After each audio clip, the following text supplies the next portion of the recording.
Et bienvenue dans la chaîne Mathématiques Sciences.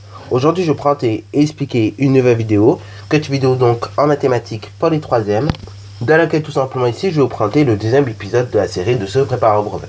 Alors donc, le deuxième épisode de la série donc de se préparer au brevet. Là ici, on va parler de géométrie dans l'espace, section plane, tout ça, ok. Donc là, bon, on va réviser tout ça tranquillement, ok.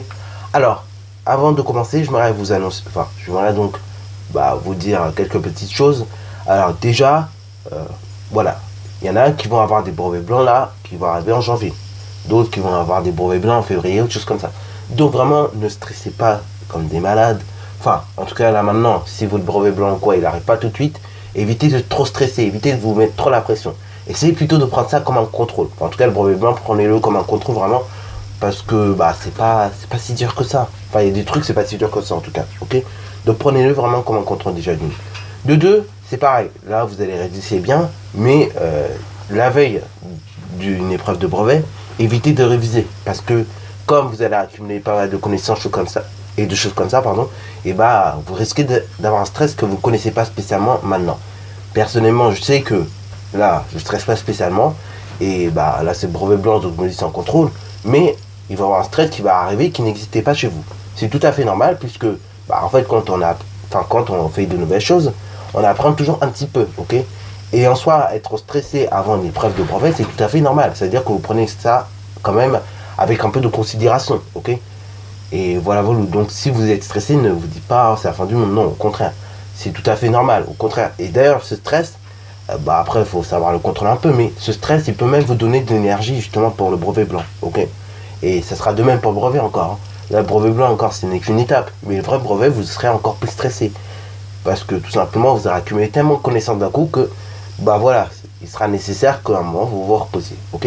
Donc là, la veille d'une épreuve de brevet, vraiment, reposez-vous, ça sert à rien de taffer comme des fous.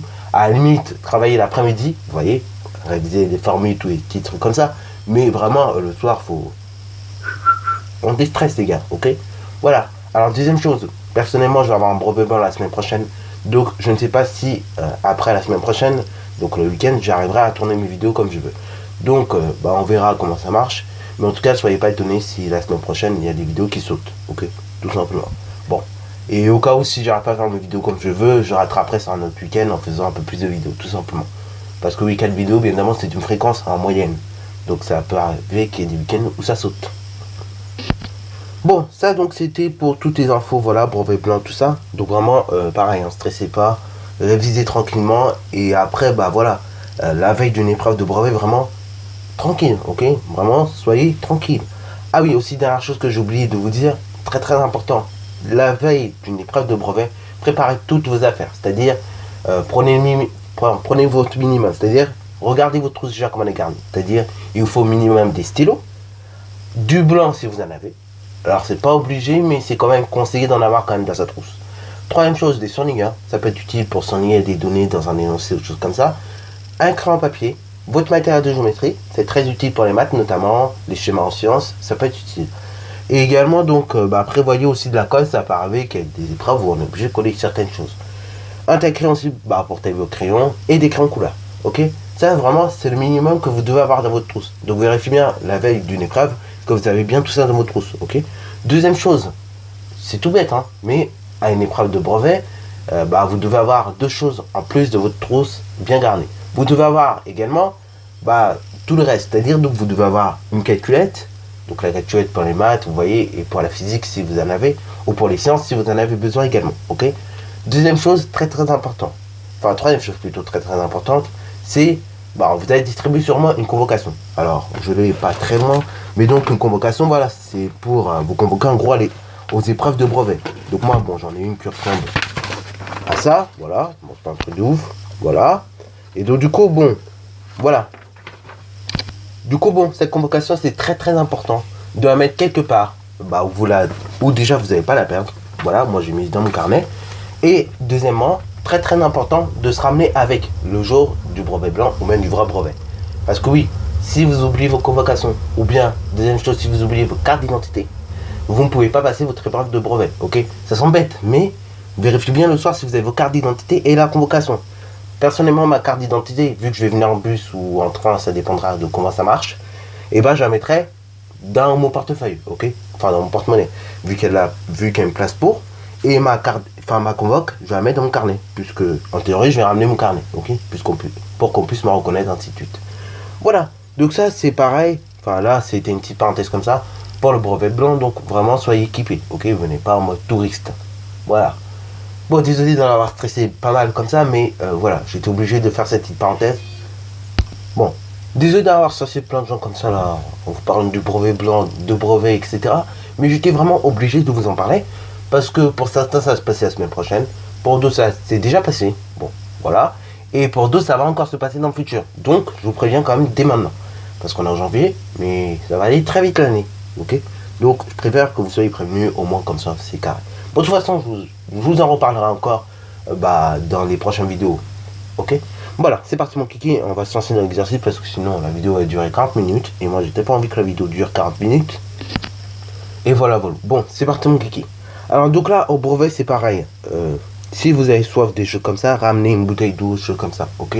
Vous pouvez ramener une petite collation si vous en avez besoin. Mais vraiment, voilà. Le minimum, c'est une bouteille d'eau quand même, parce que votre cerveau va se déshydrater, des choses comme ça, à force de réfléchir. Surtout là, les maths, par exemple, c'est 2 heures, c'est énorme, je crois. Bon, après, c'est pas moi qui fais excusez, c'est pas moi qui choisis le temps que ça doit durer. Mais 2 heures, je trouve ça énorme. 2 heures à rester dans une salle, sérieux, c'est énorme. Donc, pour ça, et bah, c'est pareil, là, je vais vous montrer comment décortiquer un exercice. Hein, comment ça marche, ainsi de suite. Mais prenez quand même l'appareil, une bouteille d'eau, des choses comme ça, si vous voulez vraiment assurer durant vos épreuves de brevet, ok? Bon, et même les épreuves qui durent 1 heure au brevet, par exemple l'épreuve de sciences, c'est très très musclé parce qu'en réalité, au brevet blanc c'est 20 minutes des 3 sciences, et au vrai brevet c'est 30 minutes de sciences, ok? Donc ça reste musclé quoi, c'est ce que je veux dire. Bon, alors, on va passer donc à notre exercice sur la boîte de parfum. Donc là, on voit qu'on a une boîte de parfum qui est constituée donc de 2 éléments. Premier élément, la pyramide P1 de sommet S et de base un rectangle EFGH, ok? Donc c'est la petite pyramide que vous voyez en haut. Et donc, justement, ce rectangle EFGH a pour dimension la longueur EF 3 cm et la longueur FG qui fait 5 cm, ok? Donc largeur 3 cm, pardon, et longueur 5 cm. Cette partie-là, donc, de la boîte de parfum, c'est ce qui constitue donc le bouchon, ok? Alors là, pareil, si vous voulez avoir la même lecture que moi, il faut bien comprendre l'exercice, ainsi de suite, ok? Parce qu'en ayant ce genre de lecture, donc, et comme je l'ai ici, ça vous permet effectivement de bien mettre les données en place dans votre cerveau, ok? Parce que si vous lisez vous allez être perdu. Alors que si vous essayez de faire des liens, des choses comme ça, et vous allez déjà gagner en temps, non seulement pour comprendre l'exercice et des choses comme ça, mais aussi, vous allez pouvoir répondre plus vite aux questions, ok? Ensuite, dans un second élément, vous avez le tronc de la pyramide. Donc le tronc de la pyramide, c'est cette partie-là, la partie basse de la pyramide, qui correspond tout simplement au contenant dans lequel va se trouver le parfum. Donc ici en bas, voilà, vous avez le contenant où vous allez trouver votre parfum. Première question. Sachant donc que la boîte de parfum correspond à la pyramide de sommet S et de rectangle, de hauteur 6 cm. Donc la hauteur c'est la droite que j'ai tracée ici en rouge. Et donc de base un rectangle ABCD tel que la largeur AB fait 7,5 cm, la longueur BC 12,5 cm. Calculez donc le volume de cette boîte de parfum. Question numéro 2. Montrez que le rapport de réduction entre la plus grande pyramide et la pyramide P1 est de 2/5. Et ensuite, troisième question, qui est découpée en deux petites questions. Calculez donc le volume du bouchon et en déduire celui du contenant. Donc là, je vous laisse mettre la vidéo en pause, puis après, nous allons tout simplement corriger. Voilà, alors c'est parti mon kiki. Donc on va démarrer le premier exercice. Et donc on va démarrer déjà par la première question. Alors déjà, quand vous avez des choses comme ça, je vous conseille vraiment de faire des schémas. C'est tout bête, hein, mais ça peut vous aider, ok? Donc là, c'est vrai qu'en regardant l'exercice, ce schéma comme ça, il est simple. Mais pour certains, avec le stress, tout ça, ça va paraître compliqué. Donc vraiment, faites un schéma simple. Ne prenez pas spécialement toutes les données de l'énoncé, toutes les données du schéma de base. Vous allez être perdu pour certains. Vraiment, avec le stress, je vous le dis, on est perdu, on se perd facilement. On se perd plus facilement même que quand on fait une séance d'exercice en maths. Et je ne rigole même pas. Donc vraiment, faites le schéma le plus simple qui puisse exister. Donc là, ici, on nous dit que la boîte de parfum correspond à la pyramide de sommet S et de base un rectangle ABCD. Donc là, c'est pareil. Vous faites une pyramide de sommet S et de base un rectangle ABCD. Ok? Alors après, une fois que vous avez fait votre pyramide, donc à main levée, voilà, vous indiquez les mesures nécessaires. Ok? Donc A, B, C et D. Donc AB, on nous dit qu'il fait 7,5 et BC, on nous dit qu'il fait 12,5. La hauteur donc de la pyramide, on nous dit qu'elle fait tout simplement 6 cm. Voilà, et là, c'est le schéma le plus simple qui puisse exister. Ok? Si vous faites un schéma comme ça, même le jour du brevet, ça ira très bien. Ok? Bon, essayez que ce soit un peu plus propre et plus lisible éventuellement que moi. Voilà, je le fais un peu vite pour vous montrer quand même comment ça marche, c'est le principe. Mais bien évidemment, essayez de le faire plus proprement quand même que moi. Hein, voilà, voilà. Et de sorte que ce soit un peu plus présentable. Mais l'idée, c'est ça, ok? C'est vraiment vous représenter la situation à main levée. Dans un second temps, une fois que vous avez compris la situation, et bah, vous rappelez ce qu'il y a à rappeler. Donc là, ici, on veut calculer en gros le volume de la pyramide SABCD, ok? Donc, le volume de SABCD,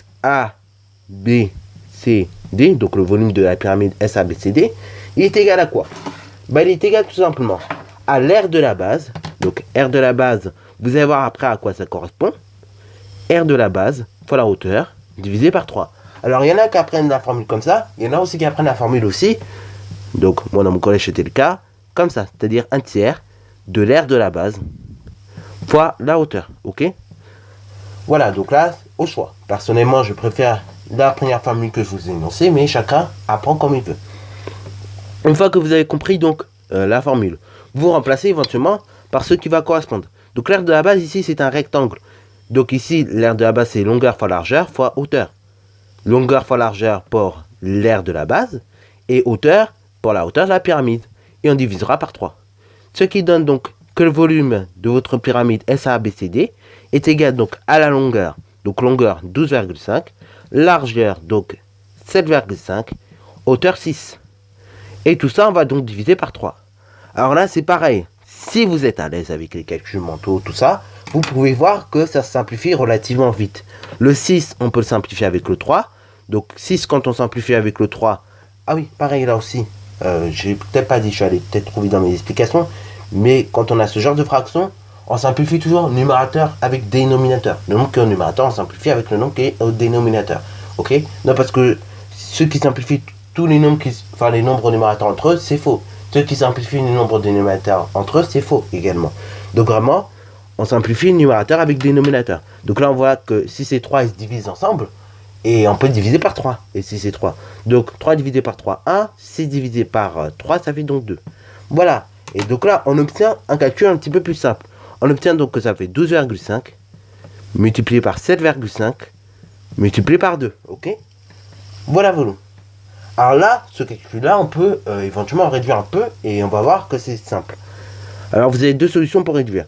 Soit vous réduisez 12,5 et vous allez multiplier par 2, soit vous multipliez 7,5 par 2. Je pense qu'ici, la solution la plus simple, c'est de multiplier donc 12,5 par 7,5 fois 2, c'est-à-dire donc par 15. Après donc 12,5, vous allez multiplier par 15. Et là, bah, vous allez obtenir tout simplement 187,5. Et là, ici, nous sommes en centimètres cubes. Alors, comment on fait pour obtenir ce résultat-là? Eh bah, je vais vous montrer. Enfin, on va regarder tout simplement comment ça marche. Alors, donc, 12,5 fois 15, c'est comme donc 12,5 fois 10, plus 12,5 fois 5. Alors, du coup, on recherche 12,5 fois 5, combien ça fait? Et bah, tout simplement, ça vous fait déjà 62,5. Ok?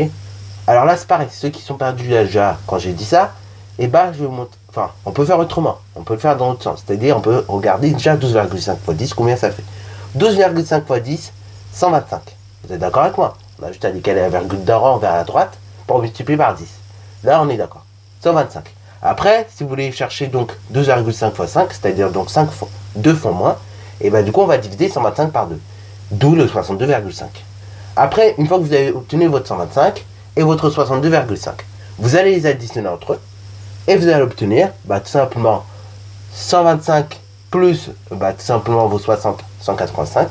Après, vous ajoutez encore 2, puisqu'on avait dit que c'était 62. Donc, ça vous donne 185 plus 2, ça vous fait 187. Et après, vous allez ajouter 0,5, c'est-à-dire donc 187 plus 0,5, 187,5 cm3. Et donc là, c'est le volume de votre pyramide SABCD. Ok? Donc là, le volume de la pyramide SABCD est de 187,5 cm3, ce qui revient à dire qu'en fait le volume de la boîte de parfum est également de même. Alors du coup, le volume de la boîte de parfum est de 187,5 cm3, soit tout simplement 187,5 ml. Ou bien, on peut dire également que ça fait donc 18,75 centilitres. Voilà, donc 18,75 centilitres. En gros, on peut estimer que c'est à moitié d'une canette de coca, quoi. Voilà. Bon, c'est pas non plus un truc de ouf, quoi, en volume. Bon, alors là, bien évidemment, la correction que je vous ai faite, enfin la conversion que je vous ai faite, donc en millilitres et en centilitres, c'est pas forcément obligatoire.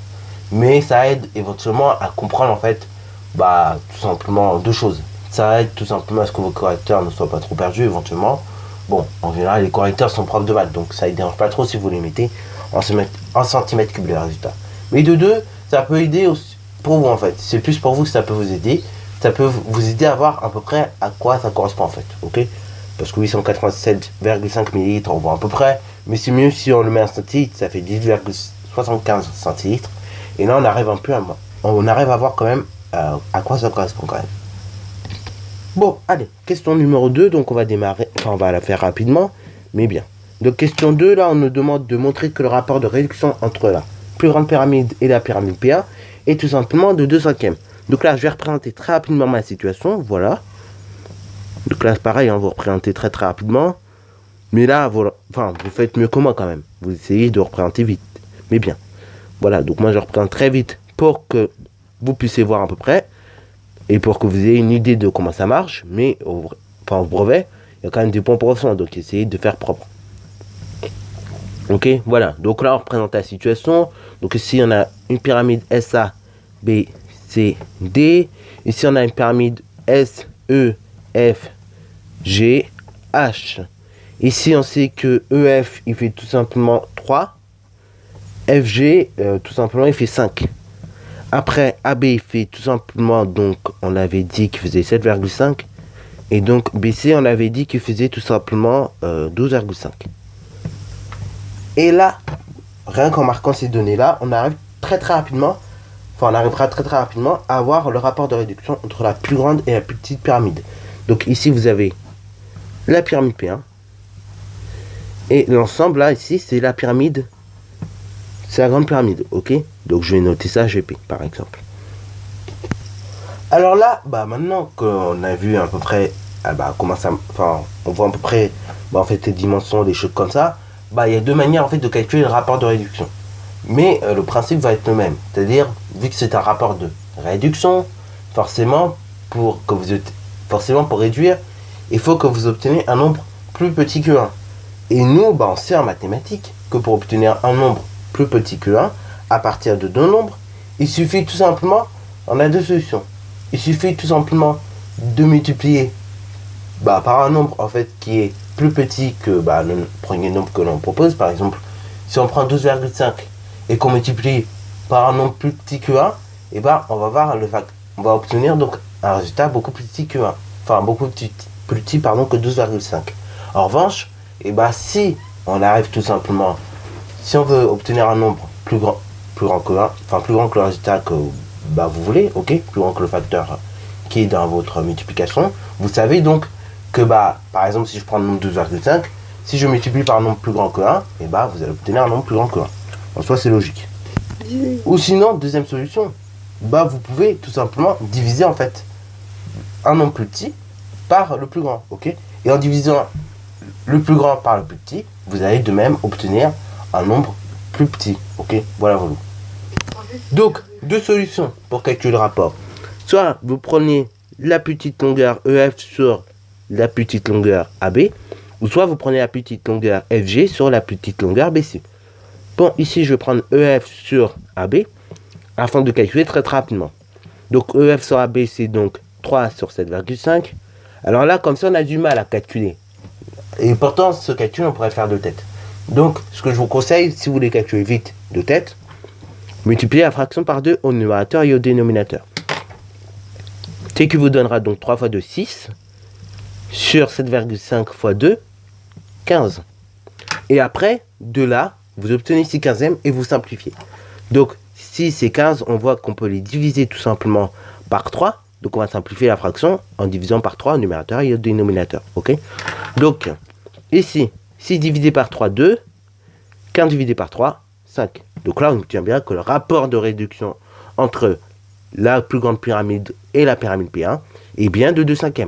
On peut faire de même. Si je prends tout simplement la longueur FG sur la longueur BC, on obtiendrait quoi? On obtiendrait donc 5 sur 12,5. Là, pareil, on multiplie la fraction par 2 afin de calculer plus vite de tête.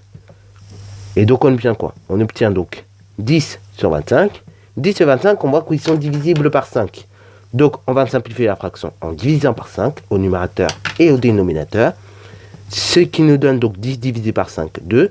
Et 25 divisé par 5, 5. Donc là, on voit bien que le rapport de réduction est toujours de 2/5. Voilà.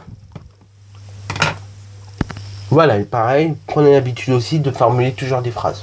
Donc là, le rapport de réduction entre la plus grande pyramide et la pyramide P1 est bien de 2/5. Voilà, mais si c'est pour conclure, au moins prenez le temps de faire des phrases. Voilà.